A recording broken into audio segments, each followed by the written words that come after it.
Last winter, a series of duels took place in an icy field in the no man's land of the Russia-Ukrainian war. The backdrop was both stark and, for Ukrainians, appropriate. A field that would in summertime have been filled with bright yellow sunflowers was marked only by the dark, dry stalks jutting through the white snow. The duels on the Kursk section of the front took place not between soldier and soldier in the sense which any infantryman of the past century would have recognized it, but between men and drones, unmanned aerial vehicles or UAVs, each one carrying an explosive charge and steered by pilots several kilometers away. The drones rush at soldiers scrambling to save themselves. In one video, a pilot steers his drone between two of the soldiers, and in a panic, one tries to shoot the drone down, but the burst flies past the tiny, fast-moving quadcopter and hits his comrade instead.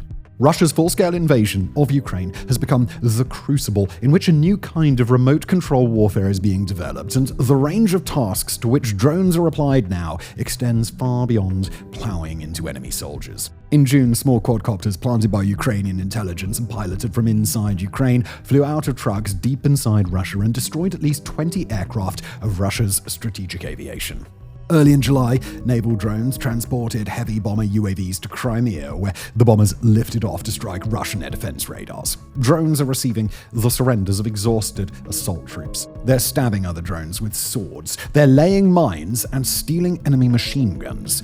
They're even breathing fire.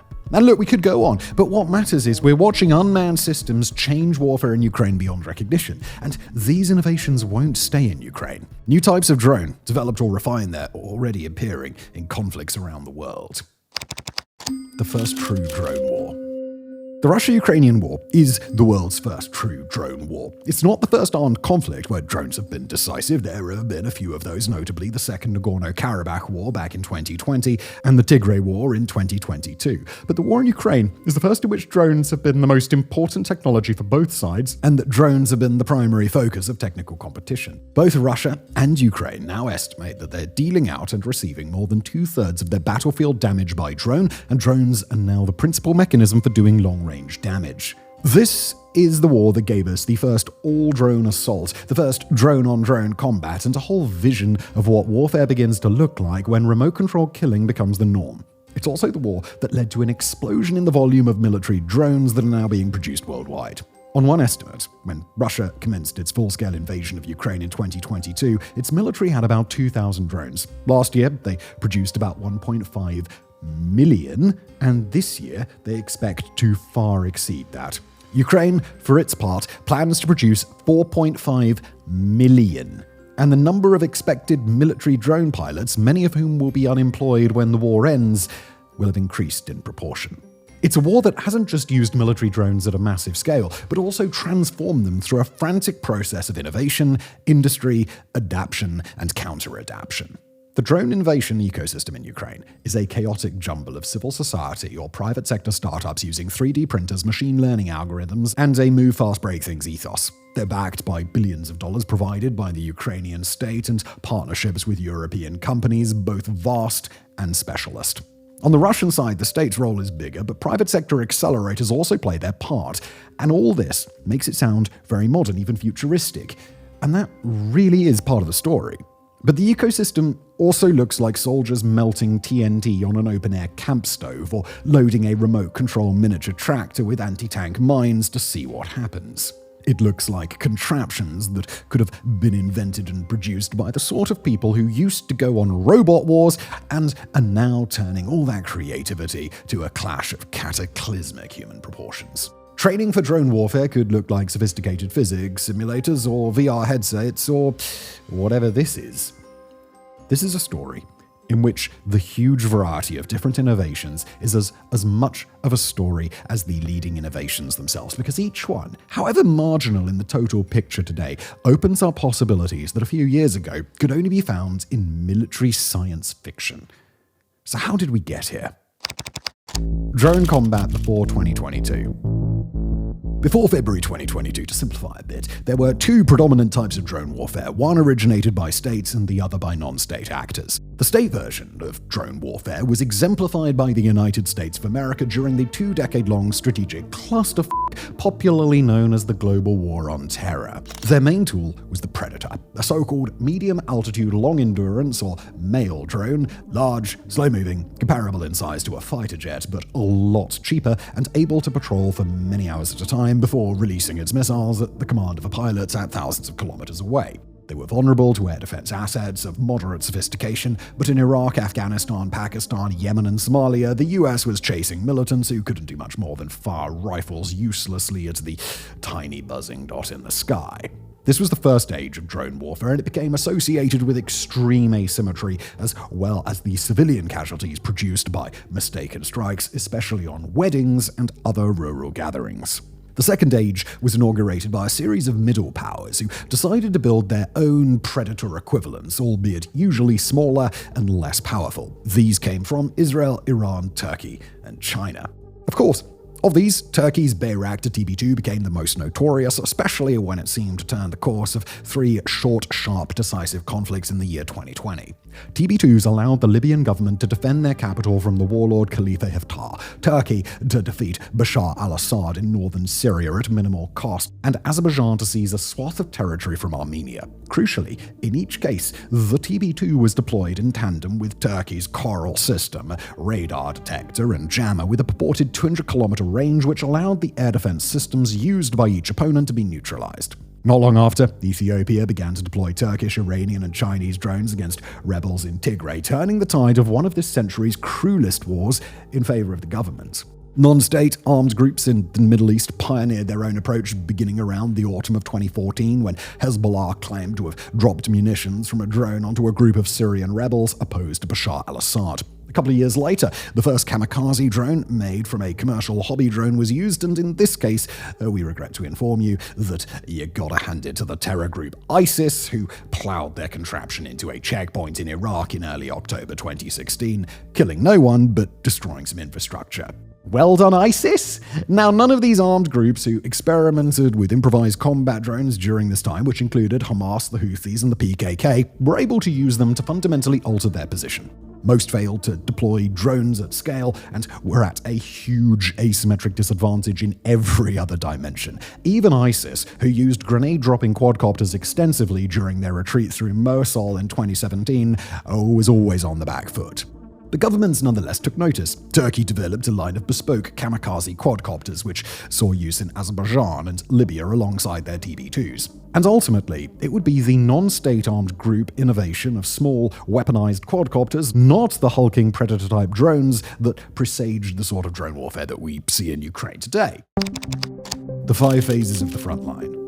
Now, there have so far been 5 phases to Ukraine's frontline drone war. First up, the chaotic opening weeks, or what you might call the era of the Bayraktar. In the early weeks of Russia's full-scale invasion, it looked like Ukraine wouldn't do much to break the mold of state-driven drone warfare. Before the war, it had acquired a number of Bayraktar TB2s, and sure enough, as Russia's ill-fated columns advanced towards Kiev, videos emerged showing TB2 strikes destroying Russian material, providing a welcome boost to the morale of Ukraine's shell-shocked population. So much so, in fact, that a popular song was released in praise of the Bayraktar. But that phase was short-lived. When Russia brought forward and established its best air defense systems, the large, slow-moving Turkish drones became easy prey. Since then, the action has shifted to what we might call our second phase, the era of smaller, lighter, more expendable models, particularly artillery and spotter drones. After Russia gave up on its Kiev offensive and the war settled down upon the grinding front lines of the south and east, artillery became the war's decisive weapon. But artillery needs spotters, and small surveillance drones were the ideal solution for that vital first step in the artillery kill chain. Both sides used purpose-built models, but due to the sheer volume that were required, they each made use of commercial drones usually imported from China. And it's important to recognize that China's drone industry, and its productive base more broadly, has been an absolutely vital part of this story. One reason that cheap, multi-rotor drones had never been used at scale by states before was because there weren't the desperate needs or constraints found in the Ukraine war.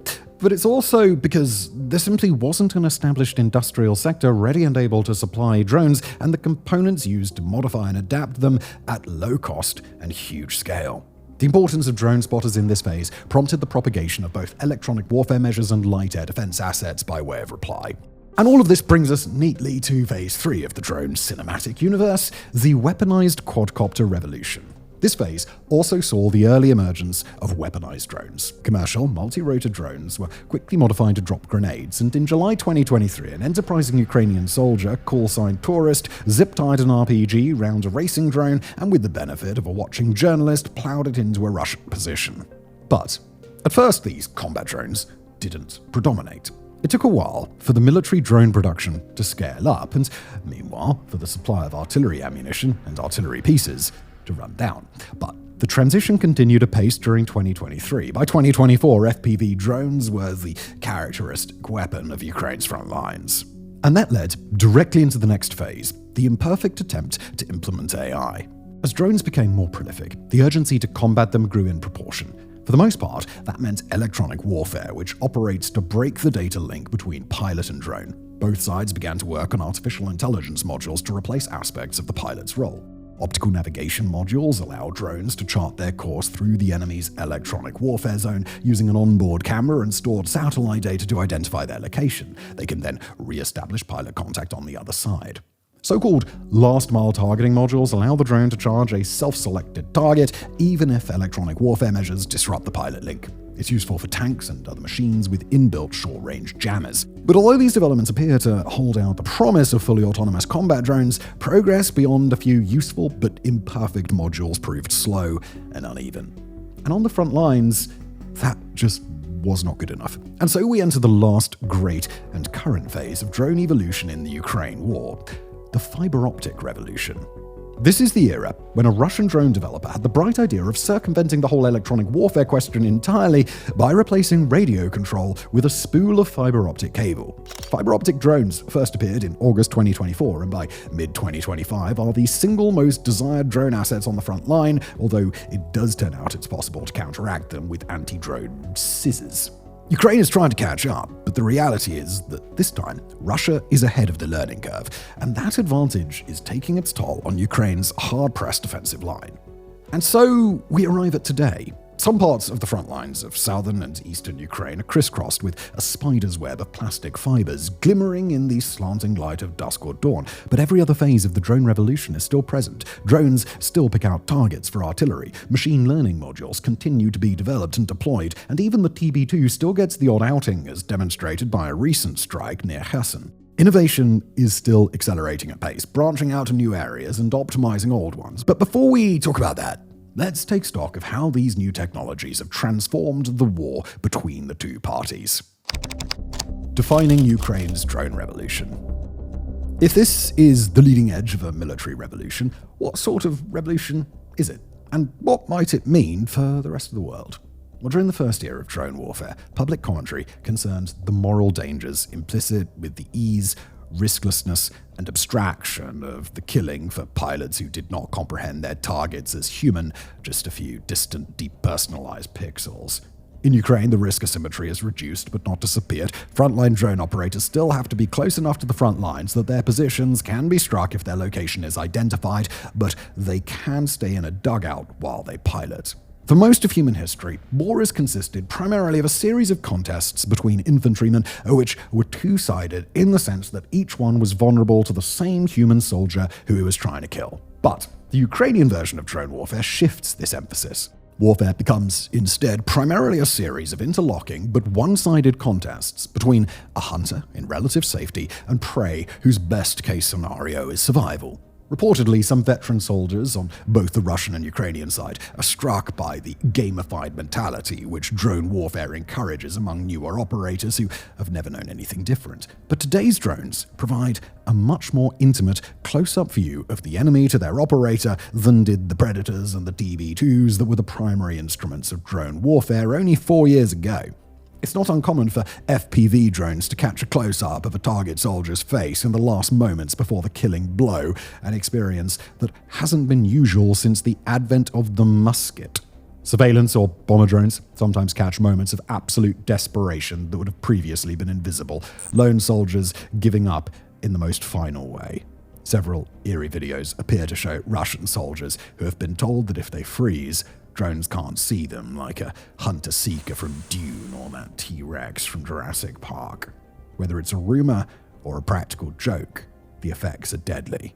A bigger change, though, might be the rise of the so-called transparent battlefield. When militaries around the world turn their eyes to Ukraine, part of their focus is on the sorts of technology that are making an impact and what they need to do to develop or acquire some version of that capacity. But on a more abstract level, they see drone warfare in Ukraine as an expression of a concept often referred to as battlefield transparency, the idea that anything that moves can be located and therefore destroyed. A video shot on the Russian side of the Pokrovsk front in January shows what the concept means from the point of view of a soldier tasked with running the gauntlet to and from frontline positions. He plows down a rutted road on a quad bike, swearing. He revs past husk after husk of wrecked vehicles, some still licked by flames. Occasionally, he passes other soldiers limping along in ones or twos. As something explodes a few meters to his right, he just keeps on gunning the engine. A couple of months earlier, a video shows a nearby stretch of road from the point of view of Ukrainian FPV drones slamming into Russian vehicles. For both sides, a soldier's journey from the rear to frontline dugouts now means passing through a 10 or 20 kilometer danger zone in which FPV drones roam with considerable ease. According to one Russian claim, it's in this zone that they manage more than 60% of their effective strikes. The transparent battlefield idea is that, increasingly, militaries have the capacity to identify the presence and location of enemy elements at ranges of up to several or even several dozen kilometers in real time with astounding precision, and then, so the theory goes, strike them rapidly. In principle, this isn't just about drones. A whole host of tools could contribute. Multispectral cameras, networked microphones, and radar and other assets can be deployed through a variety of platforms and triangulated with satellite imagery and signals intelligence. And in Ukraine, all of these devices are being used in some form. But it's the mobility and expendability of drones, especially unmanned aerial vehicles or UAVs, as hosts for sensors that have come closer to establishing transparency on the battlefield than any peer-to-peer conflict yet fought. The result has been roughly as theorists predicted it would be when they discussed this idea in the late 1980s. Because large vehicles and groups of soldiers are easy to spot and destroy, formations on maneuver must seek protection in some combination of dispersal, concealment, and rapidity. In the words of Ukraine's former armed forces chief Valery Zaluzhny, classic offensive operations and offensive actions have not only lost their effectiveness, but have become almost suicidal. End quote. It's a sort of war that favors the defense. Concentration of forces can operate at the strategic level. There are many more Russian soldiers in Donetsk than Zaporizhzhia, for example. But at the tactical or even operational levels, concentration can be fatal. Russia's dirt bike-mounted assault units, which might deploy fewer than a handful of bikers at once, spread out over a wide arc of front and are an effort to find survivability in rapidity and dispersion. And drones are making the Ukrainian battlefield transparent in other ways too. For the first time in any war, most killing is done on camera, and sometimes from multiple angles. Select videos are released by each side to encourage and inflame public opinion, and even to fundraise.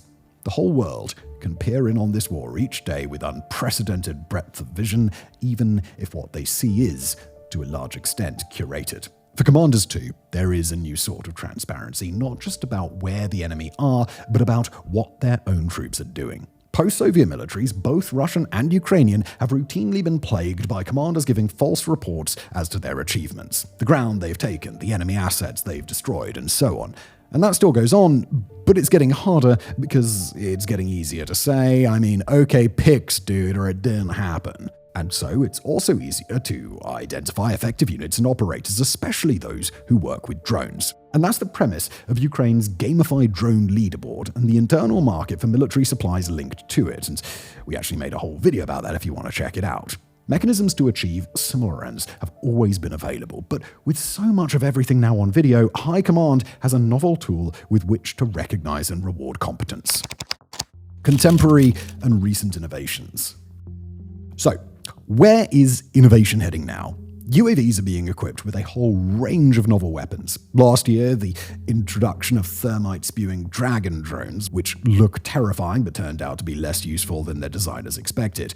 A flamethrower model has also been demonstrated, and napalm munitions have been used in the field.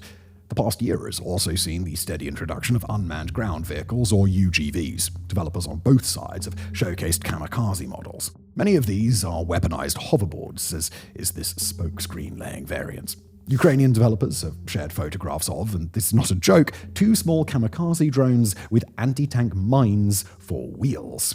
Gun-toting UGVs have been tested and deployed, including Ukraine's Lyut or Fury model. There's not a lot of evidence on their effectiveness yet. A model with 2 grenade launchers has been tested, though. Ukraine even trialled a number of Western-supplied dog-style UGVs. Unfortunately for fans of Black Mirror, the report from the trial is that they either got stuck in the soft earth or were identified and struck by enemy drones in the same way that a human soldier would have been. UGVs have also been used to lay barbed wire and to lay and clear mines. But where UGVs have really come into their own, especially in Ukraine, is as a low-risk means to ferry supplies and wounded soldiers across the 10 or 20 kilometer danger zone that leads up to frontline positions. Drones can and will still attack, but a soldier's life doesn't have to be put at risk because a squad at the front needs water or ammunition. Another important development is the advent of what you might call combined drones combat. Both Ukraine and Russia have aerial drones that can carry 2 or more small FPV drones, which it can disgorge at will. Naval drones have been used to carry and launch bomber UAVs, as we mentioned earlier, and UGV models that can do the same have been tested. The dog drones didn't work, but that didn't stop someone experimenting with an airlift. And if the drone-launched drone crashes, well, another drone can go and rescue it. Recently, a Ukrainian Kamikaze UGV destroyed a Russian dugout, leading the Russian soldiers inside to surrender to another drone. An anti-drone revolution. So, as UAVs have grown ever more numerous and dangerous, the two sides have scrambled to find ways to take them down, and it's here that much of the most important recent innovation is focused. Surface-to-air missiles are much more expensive than the drones themselves, which makes their use unsustainable, and many models fly out of reach of anti-aircraft guns. The main solution?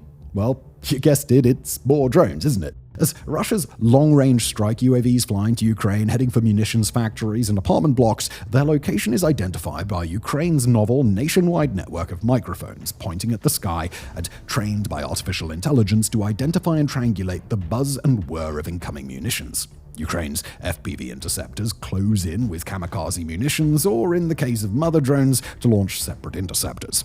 Some Russian UAVs have been seen taking what looks like evasive action, resulting in aerial dogfights. Russia has applied these methods to Ukraine's long-range strike assets too, and in addition, developed an interceptor drone with a sword. But the innovation didn't stop there. The developers have since tried attaching explosives to the end of the blade and swapping it for a trident. And if you thought anti-drone combat couldn't get any more gladiatorial than that, interceptors working on the front lines against bomber drones have taken to carrying net guns. Of course, someone tried to put a cage on top of a drone to stop the nets, although that wouldn't be much use against the many interceptors armed with double or even quadruple-barreled shotguns. And there are a host of other anti-drone tactics and technologies particularly designed to combat FPV drones. There have long been signal jamming, electronic warfare measures, and increasingly they are, you guessed it, drone-mounted. Ukraine has also prototyped a fully autonomous radar-linked gun turret called the Sky Sentinel that can track and engage UAVs without human input. Both sides have taken to lining the roads to and from their front lines with net tunnels, which the drone pilots try to infiltrate. Soldiers carry shotguns or net pistols, and both sides are developing specialized anti-drone ammunition for existing service weapons. Vehicles are also outfitted with spikes or cages that make them look like something out of Mad Max. In recent weeks, Ukraine has made a special effort to identify and target drone pilot groups with airstrikes, a strategy it calls dronecide. Implications. Okay, so what's all of this mean for the war in Ukraine, and indeed war beyond it? Well, in Ukraine, expect both sides to continue innovating at a furious pace. Expect more effort to standardize and mass-produce the most effective existing drone models, and more creativity in particular to be invested in anti-drone technology and tactics. But don't expect all wars, even all drone wars, to look like this. Drones play the role they do in Ukraine because of a whole host of contextual factors. Swap out one or two pieces of the puzzle, and the difference in the results could be immense. First, this has been a war shaped by other technologies that operate alongside drones and often in combination with them. Mines have made advances difficult and dangerous, even as drones have made it more difficult to bring mine clearance or mine-resistant vehicles to the front. Tube artillery, often guided onto their targets by drone spotters, have made concentrations of troops near the front line difficult to sustain. Even further to the rear, rocket and missile artillery have had a similar effect. The transparency of Ukraine's battlefield relies not only on drones, but a host of other technologies. Seconds in innovation and industry, Russia and Ukraine have so far been approximate peer competitors. One side or the other has sometimes managed to pull ahead temporarily in this area or that when it comes to drone or anti-drone technology, whether in the number or quality of weapons produced. And this has provided certain advantages, but neither side has pulled so far ahead or for so long that the resultant asymmetry has radically shaped the course of the conflict. Furthermore, this is a conventional territorial war. It's not a guerrilla war, in which neither side has air superiority and the two sides have access to international supply chains. Drones won't always be a way for smaller, less powerful armies to make advances slow and costly for their lumbering opponents. In Syria, where the quadcopter FPV Kamikaze drone was invented, the rebel drone program, which seemed to draw inspiration from Ukraine, enabled not a grinding defense, but a lightning assault in November and December of last year. In Gaza, drones deployed by Palestinian militants were used effectively on October 7, 2023, to destroy Israeli communications and surveillance equipment, but have done hardly any damage since then. Meanwhile, Israel's use of multi-rotor drones against both civilians and military targets has been expanded, augmenting an already massive military advantage. The recent introduction of fibre-optic drones to the civil war in Myanmar suggests that there, the dance between UAVs and countermeasures is in full swing, and the outcome is, as of yet, unknown. And this is all still really early days. As the tactical and technical innovations made in Ukraine spread, we can expect them to change the shape of conflicts around the world, even if the way they do so isn't always predictable. What we can say is that the world has entered a terrifying new age of warfare, one in which remote control killing is increasingly the norm. Thank you for watching.